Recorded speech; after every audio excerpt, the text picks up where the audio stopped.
bro. Keep up the you great are, work, bro. Sure. Keep up the great We work. coming with it. Let me take this off. I feel like this is gonna be a while. All right. When you look at the The scoreboard, world is my. Oh shit! Damn, you didn't even let me do my intro. All right, go ahead. I'm fucking with you. Go ahead. No, what were you saying? No. There's more All important. right, it's already gone now. You've been I have trying- ADHD. You gotta go. When, what did you think when you looked at the scoreboard?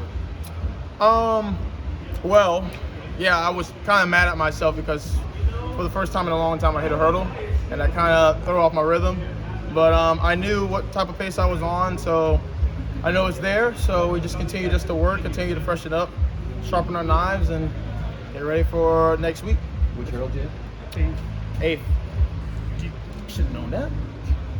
Yeah, same here. Did that have anything to do with the win, the plus 2.0? No, I've been running in the negative headwinds until I got here, so I'm very happy with the 2.0. The hurdle gods were on our side because it's right at the limit.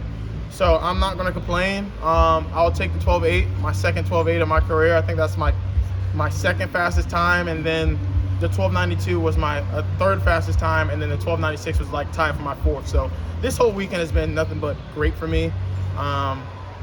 I've been in this zone, I've been in this funk, I've been in this thing where I'm just continuing just to pump out 12.9s like Aries did in 2012, and I know my progression, so we're just trying to stay consistent in that aspect. Your first race ever with 3 guys under 13. How's it feel to be in line? That's great. I mean, I knew Freddie was on the come up. His rounds looked amazing. Obviously, I'm never going to count Daniel Roberts out. He's a prime competitor since 2019 of mine, and obviously myself. I say it all the time. I can't lose to them. I can only lose to myself. And when I lose to myself, that's me not executing my race plan or doing something that I haven't done in a very long time.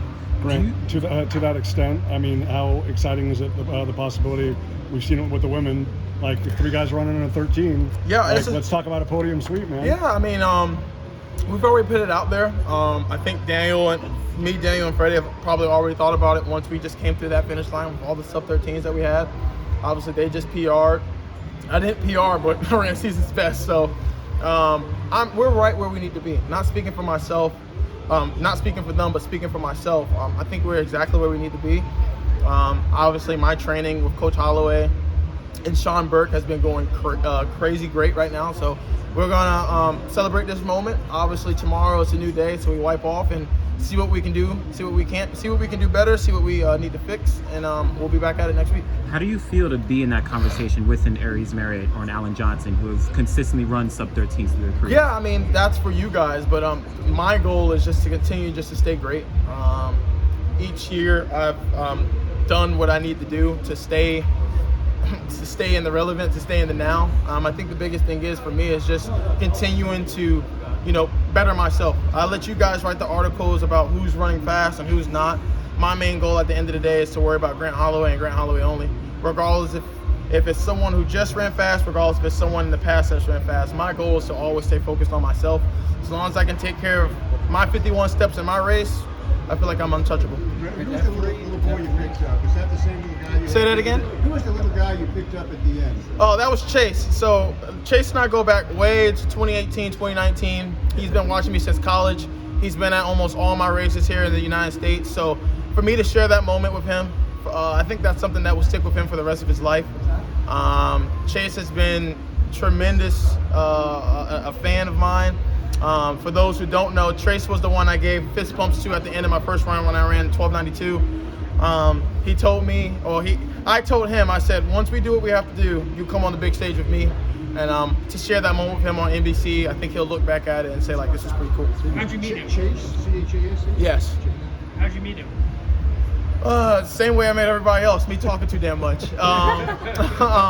It's just one of the things where we were always he was just there. And we took a picture, and I've been watching him grow. I remember when he was a little baby. Now he's walking and telling me congratulations and everything through videos and text messages. So him and his family, just tremendous people, great people. So my hat goes off to them. But he doesn't live in Gainesville or anything. He just No, I could not tell you. I don't even want to say where he lives. He's too young. Yeah. You're running 3 rounds sub-13. Do you use that, like, in some ways as meaningful? If it's not like a historic, does it mean a lot, even compared to like what a world record was? Is that accomplishment up pretty close to Not really, because the first 2 rounds, me running 12 was obsolete. You know, I could have ran 12, and God forbid, knock on wood, like something could have happened. But my main thing was, if I'm running 12.9, 12.9, 12.9, then that shows what type of shape I'm in. To answer your question, I just want to stay consistent. I think that's the biggest thing for me. As long as I stay consistent and figure out what I need to do to run 12. If I have to run, if someone else has to run 12 to beat me, then that's a hard feat for them. But if I can run 12 consistently, one day I'll dip underneath that line. What are your thoughts on Daniel? Because his PB was back when y'all ran at NCAA's, and he finally broke it here. And y'all been, I mean, that just shows the progression of the hurdles. It's tough. Daniel's had some bad breaks, a lot of bad breaks, and today was one of the good ones. It's just like in golf. You can't make all the shots. So if you just keep chugging away, some putts are going to fall, some not. And today the putt fell for Daniel. So my hat goes off to him. For him to be working this hard for 5 years and finally drop under sub-13, I think it means something. And Grant, also, like, not only his perseverance, but Freddie's as well. He just shared with us before you came out, like, in 2021 here, doesn't get through, and he's thinking about quitting the sport. Yeah, I mean, that just shows you how demanding and how tough the sport is. I think one of the things for this sport, especially for people who aren't sponsored, it's tough to get a contract. It's tough to do this. It's tough to do that, because really in this sport, if you're not in the top 10, it's hard to survive. So that's just one of the things where I wish it could change, but I can't really be an advocate for that, because at the end of the day, as selfish as it sounds, I'm only worried about me and my family and my friends. So, if it comes down to it for, people are not ranked in the top 10 in their event and they have to quit the sport, you got to do what's best for you in that aspect. But is there joy, though? Because you have a lot of history with both. Yeah, absolutely. The fact that now everybody's together. Yeah, before we even ran, I told Freddie, a man with something to prove is a dangerous man. And obviously, like you guys heard, he's getting ready to have a family. He's getting ready to, take that next step in life. So what better way to do it than, on the track with your friends, competing at the very highest of levels. And, my heart goes out to Freddie and Daniel, just because they've been at this sport just as long as I have, but if not Freddie, for Freddie longer.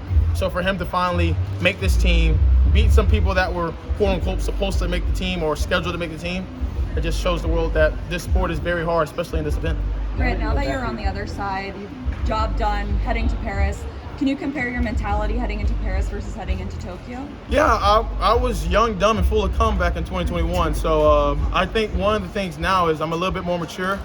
I think I have a little bit more experience in races under my belt, and I know how to run a 13.0 race. I know how to run a 12.9 race. I know how to run a 12.8 race. So just continuing just to put the one foot in front of the other, and just making sure that when I get to that starting line in Paris for the first round, I'm doing what I have to do. What do you think Coach Holloway is going to say after this? Say that again? What do you think Coach Mike Holloway is going to say? This is going to be something that we could have done better. Not just me, but we're a team. So he takes full responsibility just as much as I do. But that's the beauty of, how we work. There's no pointing fingers. If there is pointing fingers, we're both pointing fingers at each other, saying like, yo, you did this, I did this. So we're always as one. But the biggest thing is he'll find something wrong with the race. I'll tell him what I felt in the race, and then we'll collab. But like I said, there's 51 steps in that race that I take. At some point, one of those steps can go wrong, and we can fix that step. So the goal is always to have a perfection of 51 out of 51 steps. It's just like a test. If you go 49 for 51, obviously you miss 2. Yes. Is that 2? Yeah, so you missed 2. But like, you're always aiming to get 100. Do you feel like you've gotten 51 out of 51 in a race before? No. Still to come, yeah? You can never have a perfect race. There's no such thing as perfect in this sport. I think it's just like anything else. I like to use golf a lot because like their mentality is really what I try to hone in on. So even if you're knocking balls, hitting them all straight, and you're making putts, you could have said, oh, I could have got that a little bit closer to the hole. I could have done this, I could have done that. So I try to relate a little bit more into what I'm doing. When's the last time? Yeah. I could not tell you. I remember in Tokyo, you were like kind of down and bummed out about winning a silver medal. In the last 3 years, have you allowed yourself to like celebrate that achievement, or do you still feel the same way? A little bit of the same thing. I think the biggest thing is you're training for that moment. The moment only comes every 4 years. If you're not trained to be an Olympic gold medalist, what the hell are you doing? That's my mentality. if I'm not winning, then I'm losing. If you're not first, you're last. Ricky Bobby said it best. Yeah. So my main thing is going each race with the mentality, I'm going to kill whoever's beside me, regardless if they're my best friends or my brothers or not. And when I get to the finish line, I shake their hand and I figure out what I did right, what I did wrong. So with that being said, I mean, is this like I mean, probably Olympic title, world record? Like, I mean, are those the last two pieces to the puzzle for you? For the media, yes. Mine is just continue just to assert dominance, man. I'm in love with this sport. A lot of people say they get burnt out or they don't want to do this or they don't want to do that. I have a happy medium with this sport where when I'm on the track, I'm on the track. When I'm away from the track, I can have a cold one, and it doesn't, like, I don't say like, oh, hey, if I have this drink, it's going to affect me on the track. Like, my main thing is just when it's track time, it's track time. When you're off the track, you're off the track. So with the golf analogies, which by the way, I'm very impressed, would you classify it today as a birdie? I got my Masters green on, so call me Scotty Scheffler. Right on, guys. Thank you guys.